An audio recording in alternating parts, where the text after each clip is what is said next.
Welcome to a Creative Approach podcast. I'm your host, Karen Poirier-Brody. Yes, the show has had a summer hiatus. It was not initially planned, but life did get in the way of the show and it needed to happen. You may recall that I had some intensive weeks this summer, studying printmaking, then some trips to the East Coast for both Podcast Movement and Blog Her. And I also had some surgery that was a little harder on me than I'd expected. Nothing dire. I had a lateral brow lift, which improved my peripheral vision, brightened my world, and I hope took a couple of years off my appearance too. The podcast is back for a second season, and I'm delighted to start it by bringing you an interview with Linda Gelfman. Linda is a professor of ceramics at American River College here in Sacramento, and she's a founding member of the Eastry Studios and Gallery here in Sacramento, too, and one of my favorite art teachers. Just a quick aside right now, they're all my favorites. Linda has recently been exploring soft sculpture, as well as her ceramic work. She used her textile pieces in a recent show at the Kaneko Gallery at American River College, and it was titled Cognitive Dissonance. It examined the many layers of life. Linda's Lollies, the name she's given her anthropomorphic soft sculptures, have a mixture of cuteness and the bizarre. They draw us into reflections on the discomfort of having our beliefs rocked. Join me now in this conversation to learn more about the intriguing Linda Gelfman and her life, her work, and her world. Well, here we are, Creative Approach Podcast with Linda Gelfman. And happy to have you here today. Thank you. I'm happy to be here too. Yes. Now, Linda is an artist. She does ceramic work and she does work with soft sculpture and has a very interesting point of view, I think, in her art, and really she teaches art at American River College and I think inspires her students to try and put some real personal meaning into their art. And I'm going to let Linda tell her story because that's why she's here, is because she's going to do a lot better job of it than I am. So I'm just going to ask her a little bit about what it is she does and some of her point of view about that. Okay. Ask away. Well, what can you tell us about your job?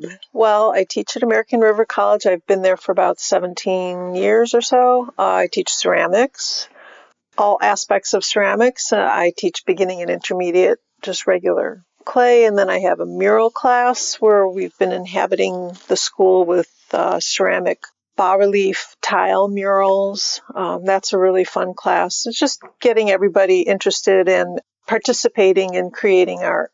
My philosophy that you were laughing at is... No, I'm not laughing. No, I know. Because I enjoy it. So it's, I think everybody has creativity in them, and clay is it's visceral. It's like you're playing with the earth, and so everybody loves working in clay. And so my philosophy is, aesthetically, it's something that I was taught in my early 20s. It's called Wabi Sabi. It's a Japanese form of aesthetic where you're finding beauty in the imperfect. And we're human beings, and so we're all imperfect. And so to accept that about ourselves and find beauty in it, I think it empowers people, empowers our students in their creativity and their sense of expression. So beauty in the imperfect, instead of looking at flowers as they're blooming and finding beauty in that, you find beauty as the flowers are withering up and drying. So with clay, that works really well because, you could have, this is one of the things I say to my students is if you want something perfect, see, I don't believe in perfection. If you want something perfect, you can go to Target and buy a machine-made ceramic vase from China. But it's about the artist hand in the piece. You want that life in the work coming out. You want that power coming out of the artwork. And with clay, that's really, it's the earth. So you're joining your creativity, your soul or whatever with the earth, and you create this lovely, wonderful piece that has life in it instead of something tight and perfect and symmetrical. It's about being free and giving yourself permission to not be perfect and just express yourself. So that's my philosophy. That's a good philosophy. And we're sitting here in my living room as I'm talking to Linda. And my very first piece, which was a coiled pot, is sitting up above us. It was very misshapen. It was going all odd. And at one point, I just looked at Linda and said, "This looks like a pregnant belly." And she just smiled at me and said, "Go for it." I get so many good comments about that piece, and it just happened. Yeah. When I do my artwork, it's a lot about intuition and channeling whatever is out there through me. So when I make my work, I don't pre-draw out ideas. I usually just kind of start creating and it flows through me. And I find I love working that way. For the past few years, I've been working a lot with fiber, and I find that like I make this one piece that looks like nothing, and then a year later it's still sitting around my studio and I'm like, oh my God, it goes with this piece that I'm making. So it's just like I make all these component pieces and eventually they come together and I can use them, and I come up with a fabulous sculpture from it. These soft sculptures use a lot of like old wool sweaters and interesting fabrics. All upcycled material. I love going to the thrift store. I can buy whatever I want. It doesn't have to fit me. It doesn't have to look good on me. I go for the color, the texture, the sparkle. I'll take wool sweaters and I shrink them down, and you could cut it and they don't fray, so I could sew them back up. And I hand sew everything mostly. And I create figures, and I create these huge wall hangings that are sculptural. I just did an installation. I was so pleased with my installation because so I did it at the Kaneko Gallery at American River College, and it was the first time I was able to do an installation. And so I made all these wall hangings that I hung from cables with clothespins. So it looked like laundry, but then it was all sewn together, and it was like a maze, and you walked through, and then I had all my figures in it, and I was so happy making that I want to travel that exhibition, keep making more pieces to it, and wherever it goes, I reconfigure the forms and well, very experiential for the person visiting the gallery, and a fun way of expression. And I like the idea of recycling. I mean, there's a whole thing with clay as you're taking something just of the earth. It's not something that has to be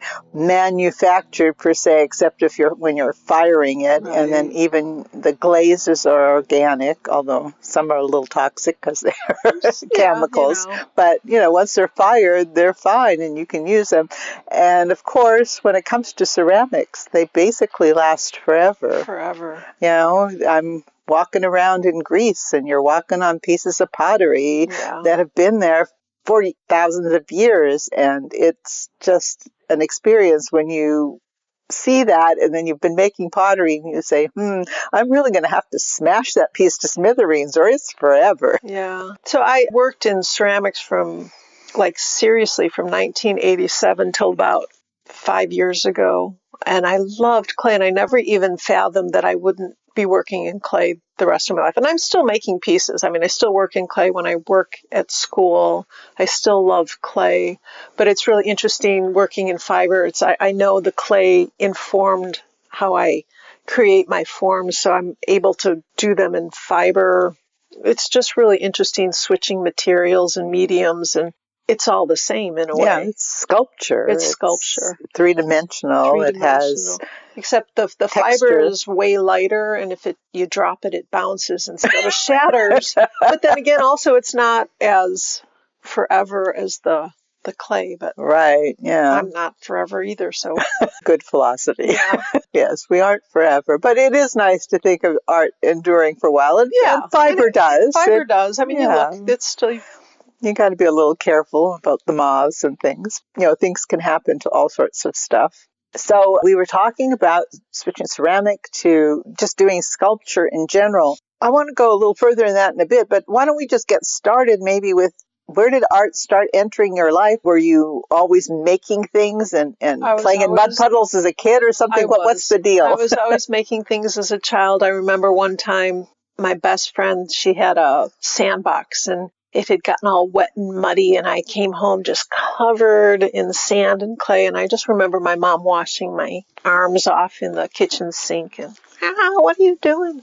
My mother always says to me, Linda, I don't know where you came from, but when I was in her womb, she had some miscarriages, and so she was on bed rest. Right. And so I know she made things when she was on bed rest because I saw the results when I was older. And she's like, I don't know where you came from, but I think she maybe was an artist herself, but never... She kind of suppressed that? Suppressed that. Oh. Just recently I'm thinking that. So, I kind of give that to my mother. But when I was in college, so I did summer school art when I was in elementary school, and I did art in high school. And when I went away to college, I was a psych major. And I was dancing a lot then, too, but I had knee surgery, so that kind of put the kibosh on me being a dancer. Plus, the physicalness of it was not I can't think of the word. I took a clay class in undergraduate, and, they're like, you could major in art. And I was like, really? You can? I didn't know there was... It didn't even cross your mind. It didn't even cross my mind. I'm like, So I ended up in the sculpture department, which was wonderful. I didn't end up in the clay department. They told me to go to the sculpture department instead. And he had this wonderful professor, Roger Blakely. And he was just such a humanitarian. And he just would come in on the weekends, coming in to check something for himself. But he was really there to see who was there and talk to them and give them help. And the first sculpture class I took, I would say the majority of us who were in that class were still making art, and a lot of us are professors of art. So it was just a great influence. He was a great influence. And what school was this? This was the University of Illinois, Champaign-Urbana. Oh, okay. And so just this wonderful, wonderful guy. And then this was another thing. He says, 10 years from now, there's only going to be like 10% of you still making art. And because he was such a wonderful influence, I'm like, I'm going to be one of those. And I was. And then I also had this other professor for a drawing class, Bill Briggs. And it was his 35th year of teaching. And he was just amazing. And I was struggling with the model, trying to make it perfect. And he came and sat down next to me. He said, anybody could sit here for hours and make it perfect, but you could, you don't have to do that. So he kind of freed me up to just kind of go crazy. And then another time he came and he says, if you don't get married and kind of fall into that trap, you could be an artist. So he was another kind of wise soul giving me the okay to be an artist. But then when I told my parents I wanted to be an art major, my mother was like, what? How are you going to support yourself? I'm like, I'm going to start from the bottom and work my way up, like with any other profession. Job. Right, yeah. Thank you. And so I did.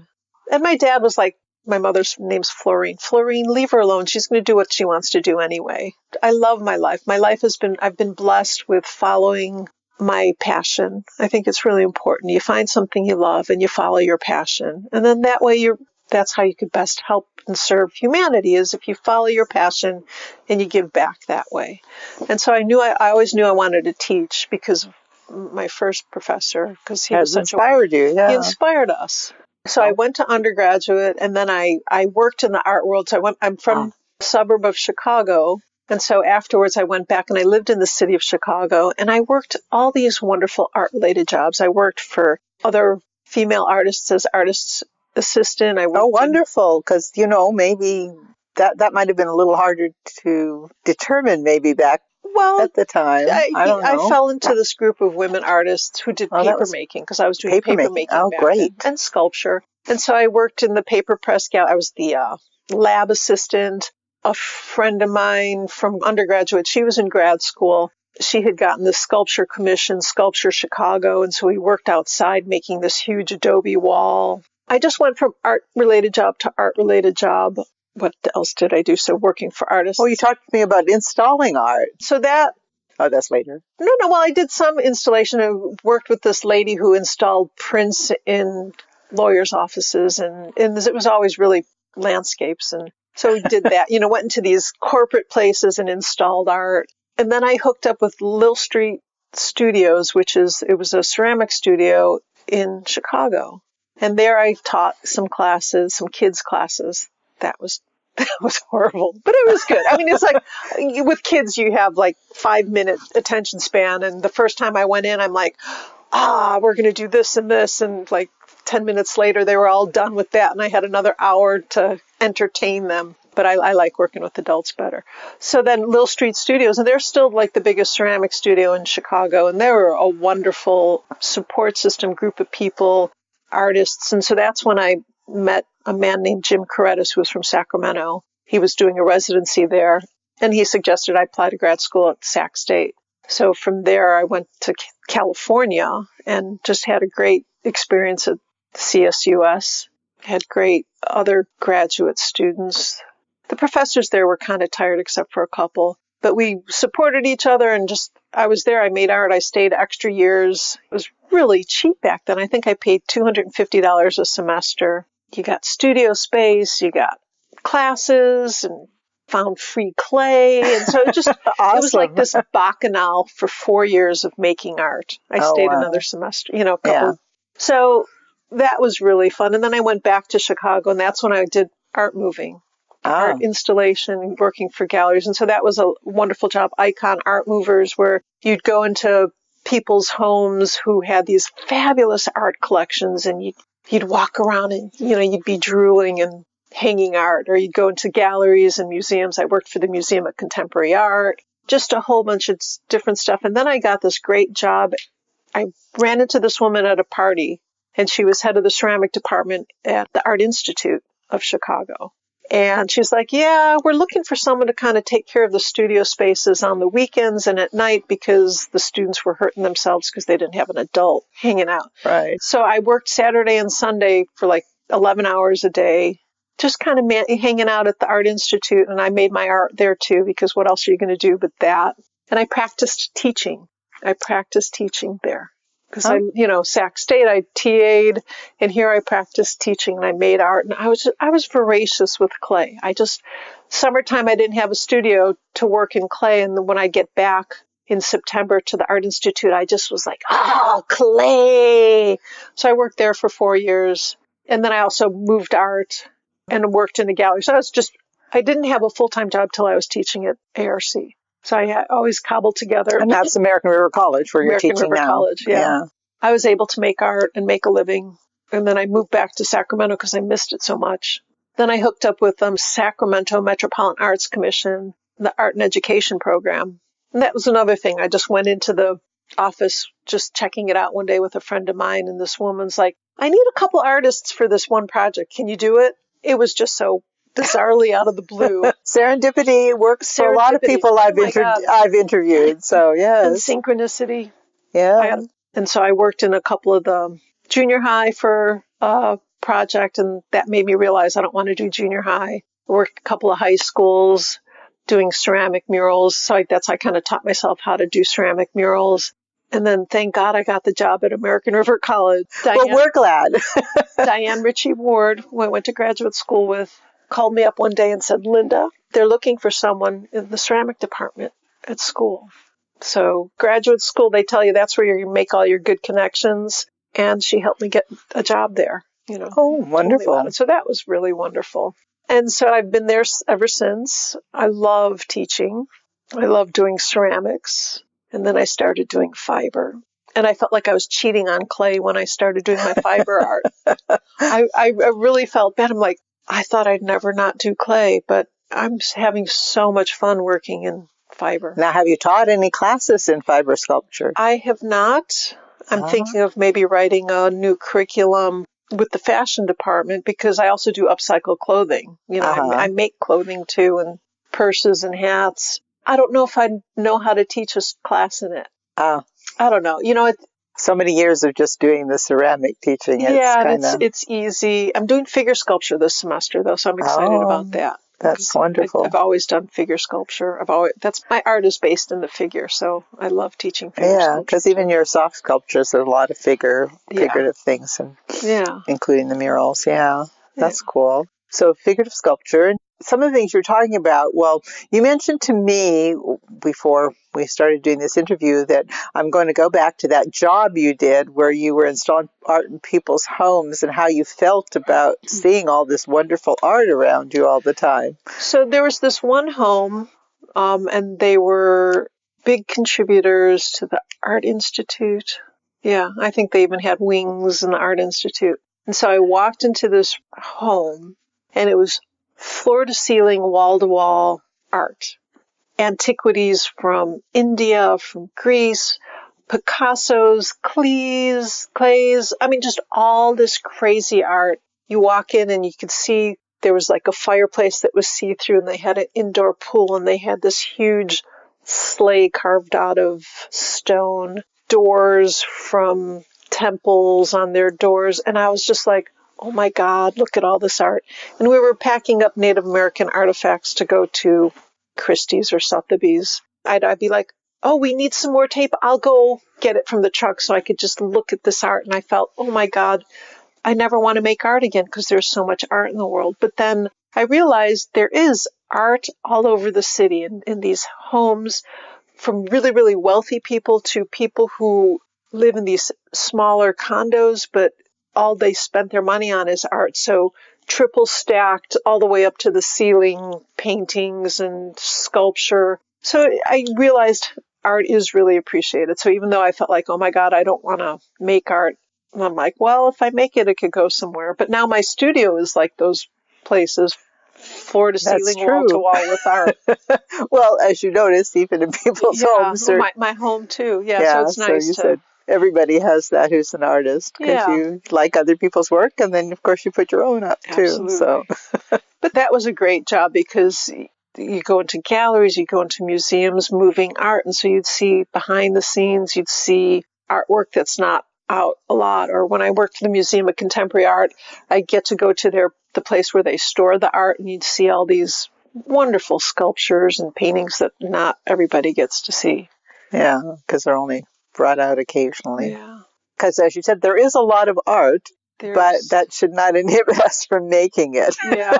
Yeah. And another thing, because you touched on, but you haven't really talked a lot about mural making, which is, of course, one of the classes you teach. I know I took that class with you. I like the way you even get people from other departments to come in and put a little glaze on something or that's being created, and that you involve the whole college community in some of those works that are installed at American River College. So I don't know, your sort of thing is that everybody leaves a little bit of their mark or themselves? Well, yeah, I think it's really important. First off, once again, people are like, oh, I'm not an artist. But I talk to my students about how in our society we don't support the arts like we should. As a child, kids make things, and they're really free and they're open and they don't care what it looks like. They just have fun in the process. But then when you get a teacher who said, oh, that looks messy, or you have to draw within the lines, that kind of squelches out artwork, okay? And so then as you get older, you start getting, oh my God, I'm making something, but it's not as good as that person. So I call that comparanoia, like, oh my God, they're making it better than I. And I remember being in high school thinking, oh my God, I can't draw like that. And I'm looking over at that person's work. But then when I was older and had done more art, I looked at that work. I'm like, oh, it wasn't really that bad. So they kind of, the system, the man tries to squelch creativity. And so I think it's really important for people to really get back into, because we all have that creativity, and it doesn't matter what it looks like. Of course, you want to make it look good, but if you're free with it, there's that spark of life in it. So getting people who don't think they can creating, and then with these murals, there's always a place where someone's going to feel comfortable putting a little piece in here and there and working on this or working on that. So it's a communal project, and it's about communicating with each other and connections and touching lives and having your life touched. So these murals just are a combination of all that. Yeah, I love how they are on campus. Of course, I was in your mural class. We had a little problem, though, in the mural class, but the phoenix rises. Phoenix rises. So this is what happens.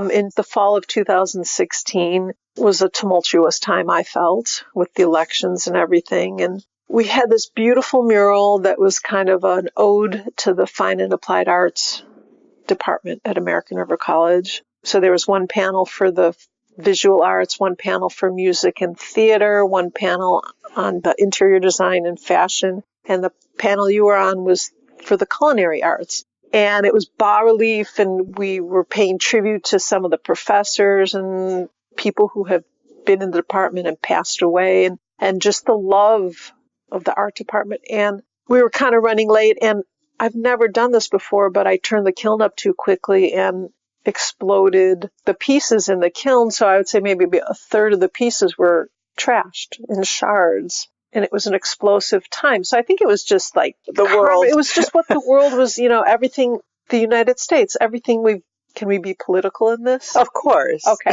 So everything our foundation has exploded to this craziness.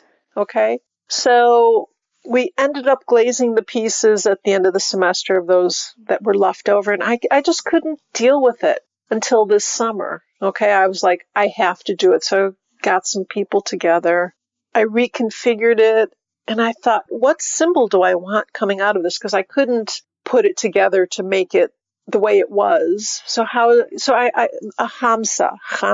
So in the Muslim faith and the Jewish faith, even Christianity, the symbol of the hand of protection, hand of Fatima, it's a hand. Sometimes it's upright, sometimes it's facing down. A lot of times there's an eye in it. And it means protection, but it's also about common ground, because you look at all these religions that fight one another, but it's all the same. But anyway, so I made it into the shape of a Hamsa. So I took all these pieces and put it inside the hand. And then after I put it together, I showed my husband a picture, and he's like laughing at me. He's like, there's 2 extra fingers here. So I figured it's for extra protection. We had those pieces of the bas-relief, and we mosaicked around it a blue hand with white background. Upcycled tiles from school that they had left over from different parts of the school, so they gave me those tiles. So we're installing it on Monday. Oh, wonderful. And we're going to grout everything on Tuesday and be finished with it. So I'm really excited about it. Oh, I'm excited too. So finally, because I have a part of it. In fact, I felt sorry because there were some incredibly beautiful pieces that were unfortunate they lost, and I felt almost embarrassed that some of my pieces survived. But well, no, I'm glad they're there. Yeah, and so here you have this lovely hand of protection that you're going to see when you're coming out of the culinary walking towards the art department. Oh, wonderful. And it's 8 foot by 9 foot, and it'll be spectacular. Well, I've seen the pictures, and I'm anxious to see the actual installation, just because I did have can we say a hand in it and have a pun? Hand in it. How funny. How funny. You're right. Have to have that pun in there. So but funny. No, that'll be wonderful. But I think that's just it, is that, some things may seem like, I like the idea that some things can be not as you plan them. There can be a failure. This Wabi Sabi. Wabi Sabi. And hopefully, we're reconfiguring our country and maybe making it better, stronger, more idealistic. As people really have to assess what they believe in, what they're for. Yeah, we're having to look at things that we haven't been able to. And I kind of like... Just a second here. We have a little noise overhead. I live over the path of the planes that are taking the fire retardant, and they take off and they fly very low right over my house. So we get a little bit of rumble, but you see them flying low down as they're going to fight the fires, which... that's terrible. It is, but I'm very happy that they're... Even though they make all the noise, I'm happy they're flying out of McClellan right over my house. They come out of McClellan. Okay. They come out of McClellan, the old Air Force Base. They have the California firefighter planes there, and they fill them up with fire retardant and send them off. We were driving to Albuquerque through Nevada, Utah, Colorado, and Nevada and Utah. We saw all these fire groups, fire trucks going towards California. Right. We just lost a Utah firefighter just the other day, and that was pretty sad. We've lost a few people in the fight because these fires are just crazy and terrible. And, we do get fires, but these are pretty wild and horrible. That's crazy. I flew over the state recently as I was going to Los Angeles to head to the East Coast to the blogger convention, and as I flew down the valley, it was covered with smoke almost all the way to Los Angeles, and there were a couple of smaller fires where you could see the plumes of smoke coming up, but they weren't ones that I recall being mentioned. But there are a few small fires around as well as the great big ones here. near Yosemite, and the one, of course, north of us in the Shasta Redding area. So it's hard to see how much destruction, but having driven through the mountains, we do get fires up in the Pacific Northwest that burn because they're in rather inaccessible areas, and lightning and whatever set off fires many times. But these particular ones are so near populations or beautiful places like Yosemite. But at least the Yosemite has been open again. Right. And I think they're getting a handle on the fires here. But it's a tough thing. And, it's just that sort of thing of Global warming, but it's nature. I mean, you're going to have fires, but I mean, we've let them get a little worse. But yeah. I mean, if you look at the statistics, they're saying 40 times more. Yeah.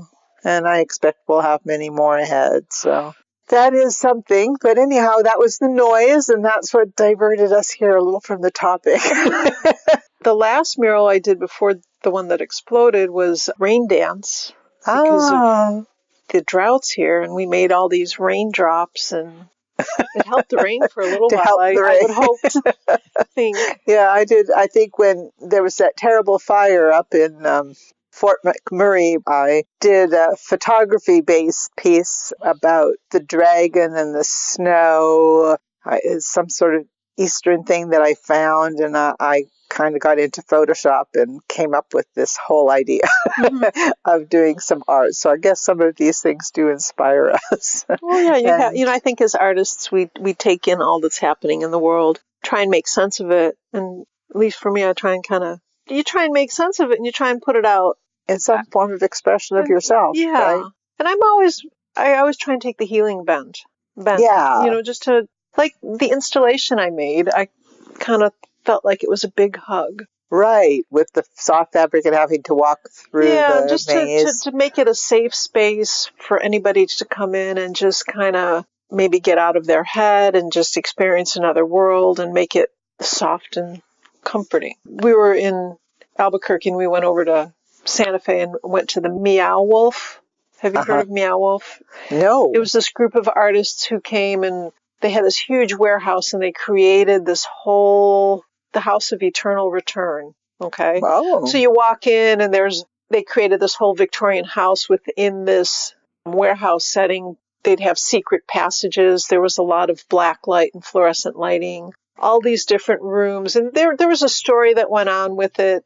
But it's this interactive art place. It's not a museum. It's just all sorts of different experiences, and everything's relating back to parts of the house. And it's the story of this people got lost in space or something. And so you're just going through all these crazy ass rooms and places. And it was very cool. Like you'd go through a fireplace to get to another room, or you go through a washing machine. You had to go stomach first. Oh, wow. Cool. Or you can go this other way. And it was just, you're there for a few hours. And we didn't get too much of the story because there were so many people there, but it was just really an experience. And they're making more Meow Wolves. You should check it out online. Oh, I will. And how do you spell that? Just so people can look Meow Wolf. Oh, so it's MEOW and WOLF. Okay. I think they had a bunch of, they didn't know what to name it, so they had different words in a hat, and they picked out 2 words, and that's where they got the meow and the wolf. But there's supposed to be one in Las Vegas, and they're kind of maybe franchising it. Oh, sounds like an interesting experience. It is. It was lots of fun. Yeah, it does sound like a lot of fun. And I do want to ask you about your general thoughts about creativity to wind this up, but was there anything else that you had wanted to communicate that you thought people should? Maybe, but I don't remember. Yeah, we've had a good discussion, and it's been fun. I've learned a few things. And I think art is so important to everybody's life, whether you're making it or collecting it or experiencing it or going to museums or purchasing other people's art. It's just so important. I think here in America, we're kind of cast to the side a little bit. And artists are, yeah. Artists are. Art will change your life. Go take an art class. Yeah. Somewhere, I mean.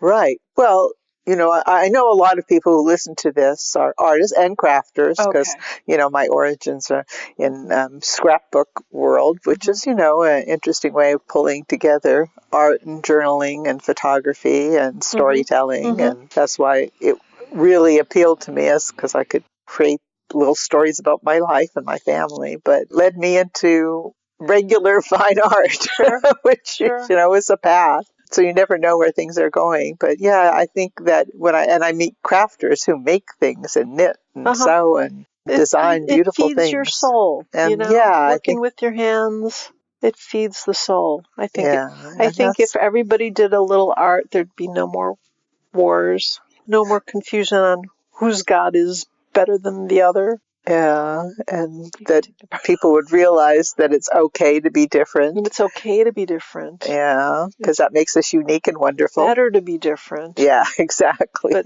you have to accept everybody who's different. Right. Yeah. So especially for young people, I think, who might be listening, because I think teenagers still are pushed into a lot of conformity and feeling like they don't measure up, and they don't understand that's not what it's all about. And it's not all about making money, because you could have a lot of money and you're not going to be happy. But if you find something you're passionate about, you follow that.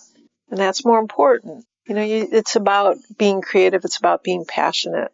So are these your general thoughts about creativity, is that everybody should find their creative self? Everybody could. Everybody could. No such thing as should have. No things that should. Everybody, if you're feeling a little detached or not connected with things, try and make something in your hands. Even if it's cooking or digging in the soil for your garden or braiding someone's hair. I don't know. I think it's really important that we're tactile and passion. Yeah. And expression. Express yourself. It's okay to express yourself. Very good words to end a fun interview. And thank you so much for joining us today at A Creative Approach, because you have a very interesting creative approach. Thank you so much. And I've loved being your student. Oh, thank you. I loved having you as a student too. Thanks again. Thank you for listening to the podcast today. I find Linda Gelfman to be such an interesting mix of passion and practicality, whimsy and the weighty, and the tactile and the visual. It was so much fun to learn more about her.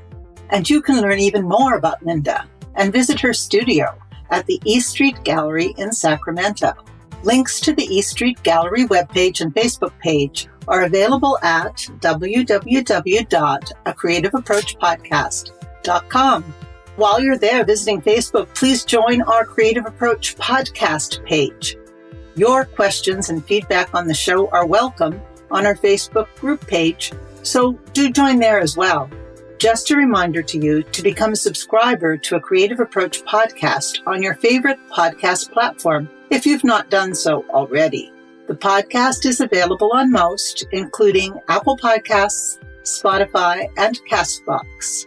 If you'd like to support the show, even with $1 a month, your generosity would be most welcome. You can do that by going to the Patreon tab on the website. Please join me at A Creative Approach podcast in future conversations, where I hope you will find inspiration to make things, tell your story, and explore a creative approach to life.